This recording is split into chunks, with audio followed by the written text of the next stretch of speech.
এটা হচ্ছে আমার বোন, এটা মামি, এটা আমার মা, এটা আমার দিদি, এটা মাসি, মানে বড় মার মেয়ে।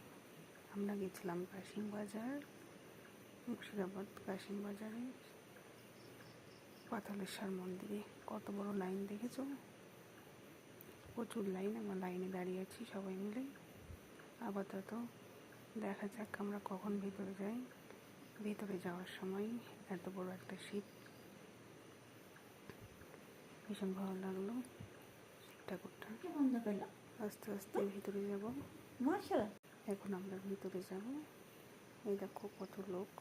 ওই পাশে পুলিশ দাঁড়িয়ে আছে, ওটাতে ওখানে খাওয়াচ্ছে মনে হয়, ওখানে খাওয়াচ্ছে।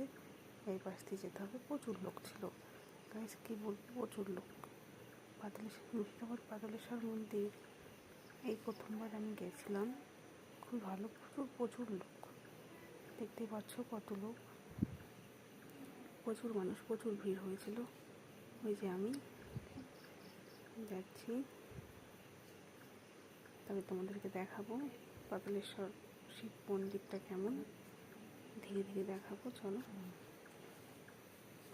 এই তো যাওয়া হচ্ছে, ভেতরের দিকে যাচ্ছি। আমরা এখন যাব যেখানে প্রসাদ বিতরণ হচ্ছে সেখানে। সেখানে না গেলে ওইদিকে ভেতরে যাওয়া যাবে না, আগে সেখানে যেতে হবে। চলো যাওয়া যাক। এই আমরা পৌঁছে গেছি, এখানে প্রসাদ দেওয়া হচ্ছে। এই দেখো।